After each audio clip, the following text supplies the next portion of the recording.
అమ్మవారు పార్వతమ్మ అరే రామ రామ ఓ రామ రామ రామ రామ రామ రామ రామ ఓ రామ రామ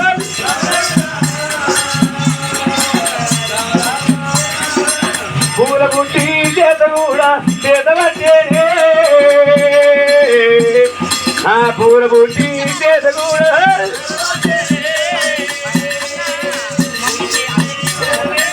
పూల పుట్టి చేత పట్టింది బంగారు బిందెలు నీళ్లు పట్టుకొని ఎండి కొండకి దారి పట్టే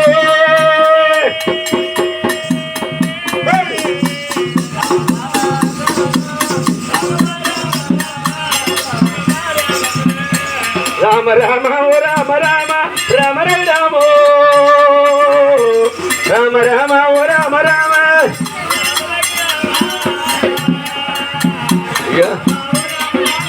ఎండికొండ తాళమైన తల్లి వచ్చేనా ఎండికొండ తాళమైన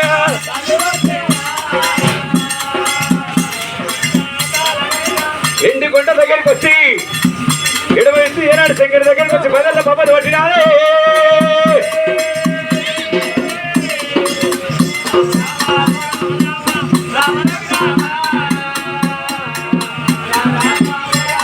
నాదా ప్రాణిస్తారా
అయ్యో నాదా ప్రాణేశ్వరా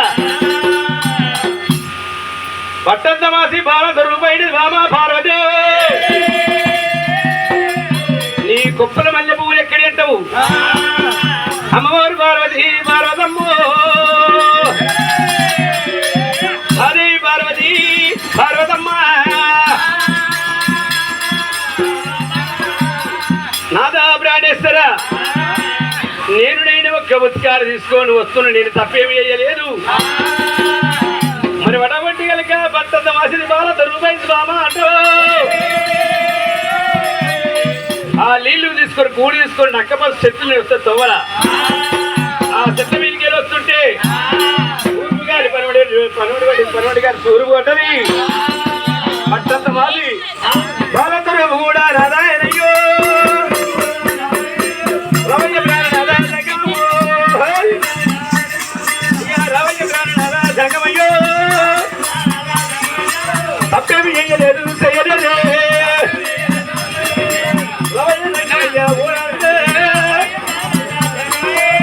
కానీ సరే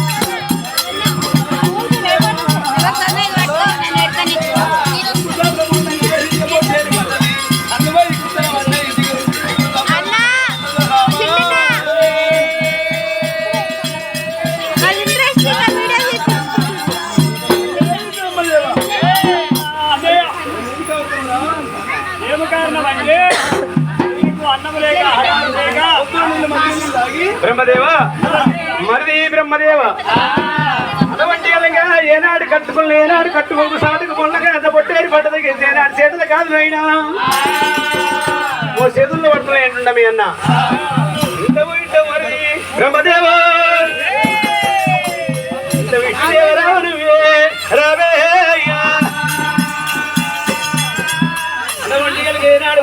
రొమ్ము కొడుతామని వెంటనే తండ్రిగా కొడుతున్నాయి. ఈ మడిగల నీళ్లు ఆ మడిగల నీళ్లు తాగుకుంటూ వచ్చిన బ్రహ్మదేవ మరి అంతకంటే నేను తప్పు చేయలేదు. మరి అన్నం లేక వాగారు లేక సొప్పాకు లేక సొలుక్కుంటే ఎవరిగడ్డి లేక వరుక్కుంటే పార్వతమ్మ ఆ భగవంతుడు సంతానం ఇచ్చింది ఏనాడు శంకరుడేనా. ఇదేమంటే ముక్తులో చూద్దామని చెప్పి ఆరు వేషాల మీద వాడు సంతానం ఇచ్చిండు. మరి పార్వతీ క్షేత్రమైన పతివత చూస్తాం అన్నాడు. బ్రహ్మదేవ నేను ఇంతకేం తప్పు చేయలేదయ్యా. ఊపిడి చేతులు గుండ్రు దిగినాయి. ఈ మట్టల గాదులు పోయి మోసేతిలో పడ్డాయి. ఎండల పడి వస్తుంటే బిందె తీసుకొని ఇంకోదంటలు కొడుతున్న తమ ఎండలు దండిగా కొడుతున్నాయి. ఊపిరి చేతులకు గుండ్రు దిగినాయ్యా. ఇంటవు బ్రహ్మదేవా బ్రహ్మదేవా మీ అన్నయ్య చెప్పు. అంత అనుమానం ఎందుకే మరే బ్రహ్మదేవా మగవాళ్ళు తడక కూడి కట్టినట్టు